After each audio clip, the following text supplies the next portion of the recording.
Hello dear student, welcome. तो अभी हम लोग एसए ऑन एनवायरनमेंट, मतलब एनवायरनमेंट पे एसए आया, स्पीच आया या कोई भी राइटिंग स्किल्स का टॉपिक आया तो क्या टॉपिक लिख सकते हैं। तो बच्चे लोग, एनवायरनमेंट का मतलब होता है नेचर, पर्यावरण। एनवायरनमेंट मतलब नेचर और पर्यावरण। तो मैं जैसे बोलता हूँ वैसे सुनो, बेसिक लैंग्वेज में लिखते हो, ओके। तो भी एकदम सिंपल लैंग्वेज में, ओके। एनवायरनमेंट क्या लिखा मैंने, बोलो। Means, environment means surrounding. Environment मतलब क्या होता है, सराउंडिंग, जो हमारे आसपास रहता है, जो हमारे क्या रहता है, आसपास। और एनवायरनमेंट कंसिस्ट ऑफ, एनवायरनमेंट में क्या क्या होता है। एनवायरनमेंट कंसिस्ट मतलब उसके अंदर आता है, या पार्ट्स बोल सकते हैं।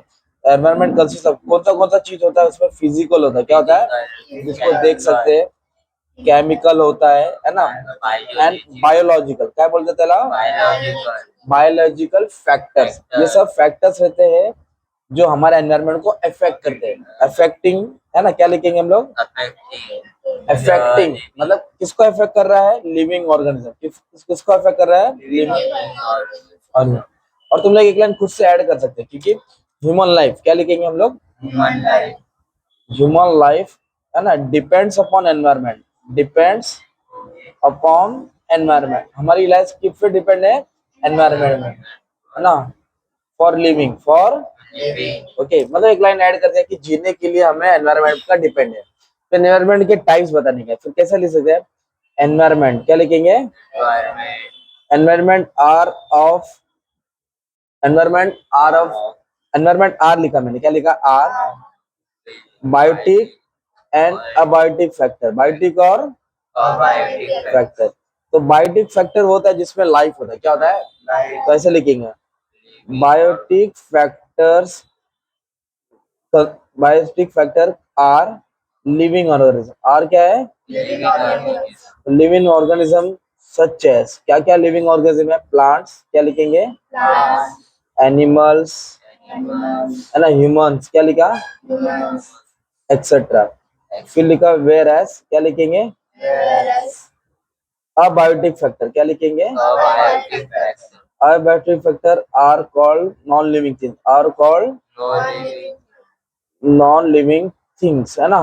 तो जैसे क्या था इसमें नॉन लिविंग थिंग्स में, सच एज एयर है ना, वाटर, एयर हो गया, वाटर हो गया, सॉइल हो गया, है ना, माउंटेन हो गया, सन हो गया, एक्सेट्रा। ये सब क्या होता है, एनवायरनमेंट का पार्ट है ना। ये सब क्या एनवायरनमेंट का पार्ट है। अभी हम लोग को एनवायरनमेंट को क्या है, बचाना है, क्या करना है हम लोग को, बचाना है। तो उसका पैराग्राफ कैसे लिख सकते हैं अभी हम लोग, एनवायरनमेंट कंजर्वेशन, क्या लिखेंगे हम लोग, एनवायरनमेंट कंजर्वेशन, एनवायरनमेंट बोलो, एन कंजर्वेशन। कंजर्वेशन का मतलब क्या होता है, बचाना। Environment conservation is very important, is क्यों इंपॉर्टेंट है मालूम है क्या, for future generation, for future generation, है ना। फिर लिखेंगे वी नीड टू, क्या लिखेंगे, हमें करना है, क्या करना है, we need to maintain, we need to clean, क्या लिखेंगे, क्लीन। और लेस पोल्यूशन, क्या लिखेंगे, किसका पोल्यूशन कम होना चाहिए, less pollution of water and air, है ना।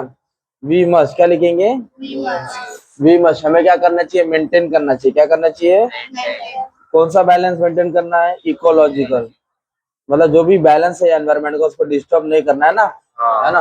वी शुड, क्या लिखेंगे अभी, कंजर्व। कंजर्व का मतलब क्या होता है, बचाना। कंजर्व का मतलब क्या होता है, क्या बचाना है हमें, नेचुरल रिसोर्सेज।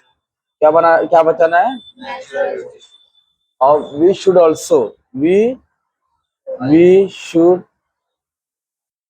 ऑल्सो प्रोवाइड, मतलब हमें क्या चाहिए, क्वालिटी ऑफ लाइफ, क्या क्या चाहिए हमें, और क्वालिटी ऑफ लाइफ के साथ साथ हमारा फ्यूचर क्या होना चाहिए, सस्टेनेबल होना चाहिए, क्या होना चाहिए, सस्टेनेबल फ्यूचर होना चाहिए। To which generation, next generation. ये हो गया हमारा एनवायरनमेंट को बचाना ना। अभी कुछ चीजें जो एनवायरनमेंट को डिस्ट्रॉय कर रहा है, तो कैसे लिखेंगे, ड्यू टू, क्या लिखा, रैपिड, क्या लिखा, increase, due to rapid increase in, क्या बढ़ रहा है, human population, due to rapid increase in human population बढ़ रहा है ना। तो ह्यूमन है ओवर यूटिलाइज, क्या क्या ह्यूमन है ओवर यूटिलाइज, मतलब ज्यादा इस्तेमाल किया। क्या ज्यादा इस्तेमाल किया उसने? नेचुरल रिसोर्स, मतलब जो भी नेचुरल रिसोर्स है कुदरत की तरफ से, उसका सही इस्तेमाल नहीं किया। विच लीड्स टू, क्या लिखेंगे? जिसके कारण हमारा एनवायरमेंट क्या हुआ? हमारा एनवायरमेंट डिग्रेडेशन हुआ। एनवायरमेंट क्या हुआ? डिग्रेडेशन बोले तो खराब हुआ। डिग्रेडेशन बोले तो due to rapid increase in human population, human have over utilise natural resources which leads to environment degradation. हमारा एनवायरमेंट खराब हुआ ना। देयरफॉर, क्या लिखेंगे? कौन सा fore? Therefore it is essential, क्या लिखेंगे?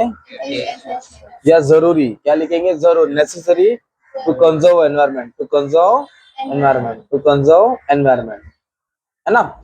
और क्या लिख सकते हैं? समटाइम्स लिखा मैंने, समटाइम्स एनवायरमेंट, क्या लिखा? Sometimes is affected by. Sir, environment कौन अफेक्ट करता है? एनवायरमेंट इज अफेक्टेड बाय, कौन अफेक्ट करता है? Natural and manmade factor. Natural and मतलब कभी कभी नेचुरल एनवायरमेंट और मैनमेड फैक्टर क्या करता है? डिस्टर्ब करता है। तो नेचुरल फैक्टर क्या क्या है तुम्हारा, वो लिख सकते हैं ना आप लोग। तो नेचुरल फैक्टर कौन है? जो डिस्ट्रॉय करता है, अर्थक्वेक। कौन है? अर्थक्वेक है। ओके, भूकंप आया तो एनवायरमेंट डिस्ट्रॉय होता है। अर्थक्वेक के बाद फ्लड्स है ना, फायर है, और ड्रॉट, क्या लिखा? ये विच कंडीशन है? नेचुरल फैक्टर है जो एनवायरमेंट को डिस्टर्ब करता है। और एक कौन सा फैक्टर है जो डिस्ट्रॉय करता है? Manmade factor.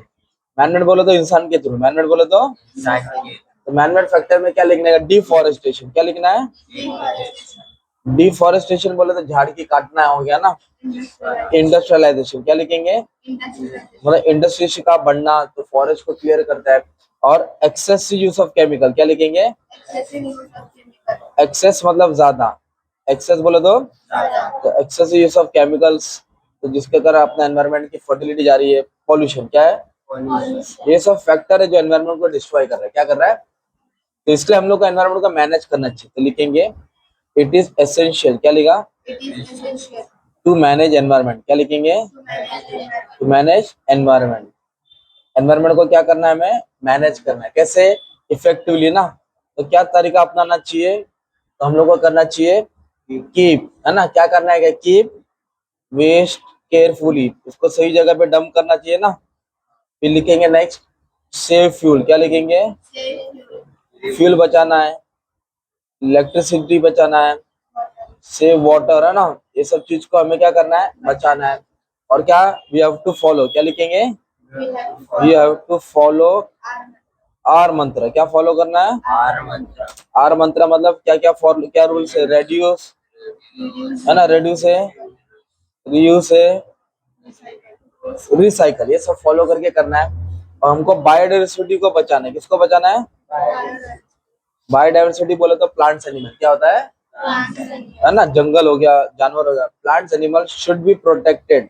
प्लांट्स एनिमल को क्या करने का है? प्रोटेक्ट करना है। कैसे प्रोटेक्ट करेंगे? बाय इस्टेब्लिशिंग, क्या लिखेंगे? तो उनके लिए क्या इस्टेब्लिश करेंगे? बोलो, नेशनल पार्क। क्या बनाएंगे? ना, नेशनल पार्क बनाएंगे, वाइल्ड लाइफ सेंचुरी बनाएंगे। क्या बनाएंगे? वाइल्ड लाइफ सेंचुरीज बनाएंगे। ओके, वाइल्ड लाइफ सेंचुरी जहाँ एनिमल सेव रहेंगे ना। और कंजर्व करना है। क्या करना है? कंजर्व मतलब बचाने। किसको? प्लांट्स और एनिमल्स को कंजर्व करना है। और most important part, awareness create करना है, जागरूकता फैलाना है। बोलो क्रिएटिंग, क्या लिखेंगे? अवेयरनेस, क्या करना है? Among the people, among the people about, क्या लिखेंगे? Environment management, about environment. ये टॉपिक एनवायरमेंट का मैंने तुमको स्पीच राइटिंग में पढ़ा है, इसका ऐसे भी बन गया। मतलब एग्जाम में कभी भी एनवायरमेंट के ऊपर कुछ भी आया, इतना भी लिखा तुमको, और ये टीचर खुश हो जाएगी, कुर्सी से उड़ी मार के पूरा मार्क्स देगी। बोले बच्चे ने बहुत अच्छा लिखा। Okay, thank you very much and all the best for exam.